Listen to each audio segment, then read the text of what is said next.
আলাইকুম, আমার নাম সিনহা। আমি চতুর্থ শ্রেণীতে পড়ি। আমার বিদ্যালয়ের নাম মেহেরচর সরকারি প্রাথমিক বিদ্যালয়। আমি তৃতীয় শ্রেণীর একটি কবিতা বলবো। কবিতাটির নাম আদর্শ ছেলে, লিখেছেন কুসুম কুমারী দাস। আমাদের দেশে হবে সেই ছেলে কবে, কোথায় না বড় হয়ে কাজে বড় হবে। মুখে হাসি, বুকে বল, তেজে ভরা মন, মানুষ হইতে হবে এই তার পণ।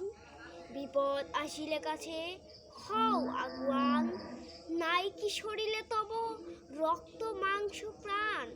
হাত পা সবারই আছে, মিছে কেন ভয়, চেতনা রয়েছে যার সে কি পড়ে রয়।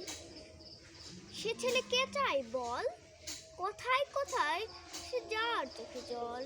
মাথা ঘুরে যায় সাদা প্রাণে, হাসি মুখে করো এই পণ। মানুষ হইতে হবে মানুষ যখন, কৃষকের শিশু কিংবা রাজার কুমার, সবারই রয়েছে প্রাণ এ বিশ্ব মাঝার। হাতে প্রাণে খাটো সবে শক্তি করো দান, তোমরা মানুষ হলে দেশের কথা। আসসালামু আলাইকুম। ওয়ালাইকুম আসসালাম।